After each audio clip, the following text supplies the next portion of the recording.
Pancasila dalam konteks sejarah bangsa Indonesia. Berbicara mengenai Pancasila, rasanya sudah tidak asing lagi bagi kita pada masa kini dan saat ini ya, tetapi tidak sedikit juga orang yang masih melalaikan nilai-nilai Pancasila dalam kehidupannya sehari-hari. Ada yang masih kurang paham, ada juga yang belum paham sekalipun ya. Bagaimana sih nilai-nilai Pancasila itu yang sesungguhnya? Nah, perlu kita ketahui ketika kita baca sejarahnya, ternyata Pancasila itu sudah lahir sejak zaman-zaman kerajaan ya. Dari nilai-nilainya sudah ada dari zaman-zaman kerajaan Kutai, kerajaan Sriwijaya, kerajaan Majapahit ini salah satunya ya, dan ada juga beberapa kerajaan lainnya ya. Kalau kita lihat sejarahnya, memang secara tertulis Pancasila itu belum ada, tetapi dari nilai-nilai kehidupan para rakyat di masa kini, masa kerajaan ini ya, sudah menerapkan nilai-nilai Pancasila dalam kehidupannya sehari-hari. Nah, apa sajakah nilai-nilai Pancasila itu? Yaitu ada ketuhanan, kemanusiaan, persatuan, kerakyatan, dan keadilan ya. Perlu kita ketahui juga di dalam proses perumusan Pancasila yang berlangsung tidaklah mudah begitu saja ya, ada melalui beberapa tahap, dan yaitu sidang BPU PKI atau Badan Penyelidikan Usaha Persiapan Kemerdekaan Indonesia.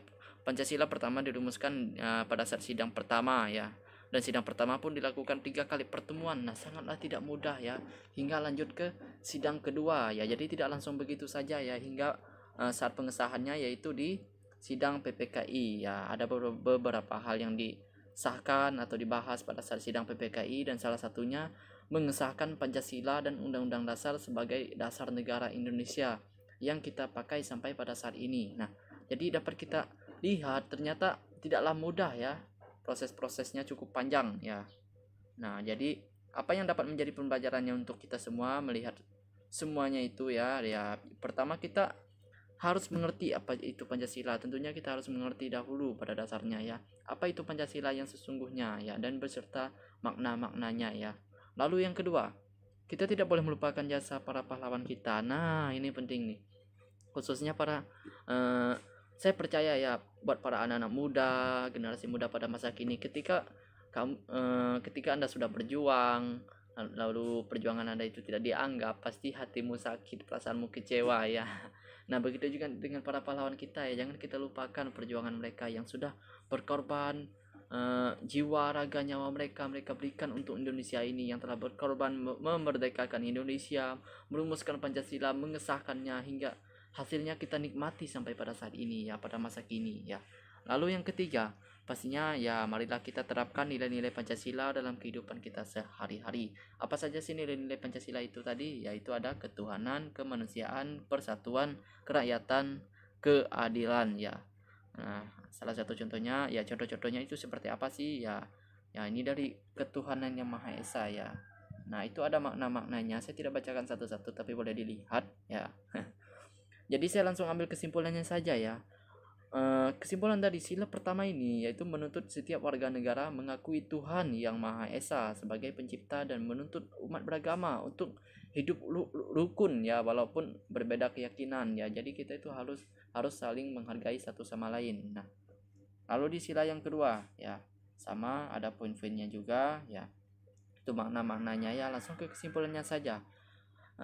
Sebagai kemanusiaan yang adil dan beradab, tentunya kita menjunjung tinggi nilai kemanusiaan ya, mengajak masyarakat untuk mengakui dan memperlakukan setiap orang sebagai sesama manusia yang memiliki martabat mulia, dan menjunjung tinggi martabat dan hak asasinya ya. Tentunya di sini kita mengakui persamaan derajat kita ya. Salah satu yang bisa kita lakukan yaitu dengan bakti sosial atau gotong royong ya.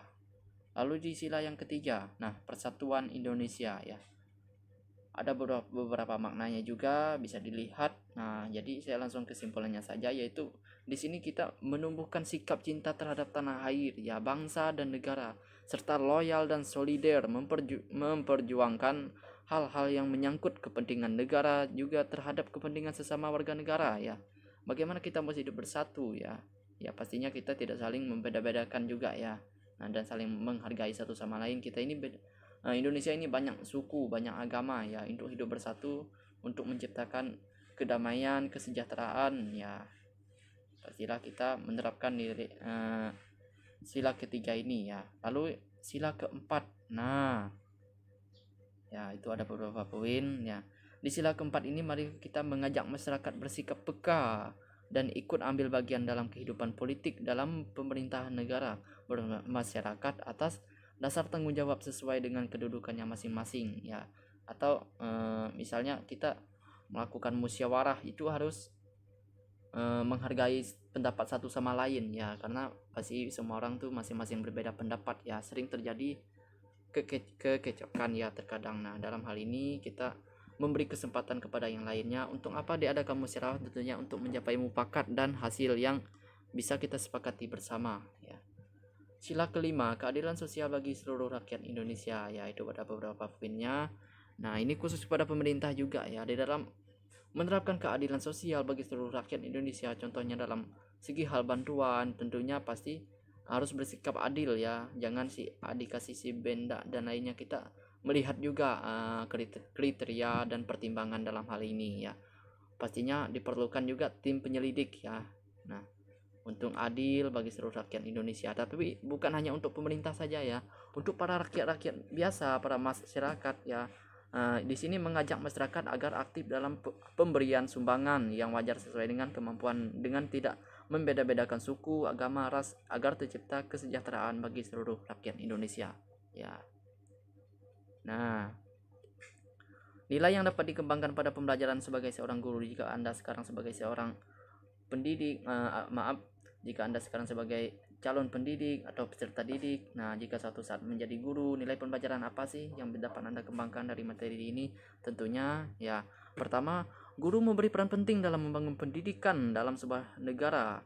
Tugas guru bukan hanya menyampaikan ilmu dan membimbing peserta didik, akan tetapi guru juga dituntut untuk mampu menjadi role fly dalam menanamkan nilai moral dan norma-norma yang ada. Kedua, guru juga berkewajiban mencerdaskan dan anak didik. Yang dimaksud mencerdaskan yaitu peserta didik cerdas baik secara spiritual, sosial, dan intelektual. Ketiga, guru juga harus mengajarkan nilai kebaikan kepada peserta didik. Ya, nilai kebaikan seperti jujur, bertanggung jawab, disiplin, mandiri, toleransi, dan sebagainya. Nilai-nilai ini yang tidak boleh terlupakan dalam proses pendampingan seorang guru dalam melakukan proses pembelajaran ya. Guru adalah ikon sebuah negara. Jika warga negara tersebut cerdas dalam berbagai bidang, maka di balik kecerdasan itu gurulah yang menjadi pemeran utama penghantar kecerdasan tersebut.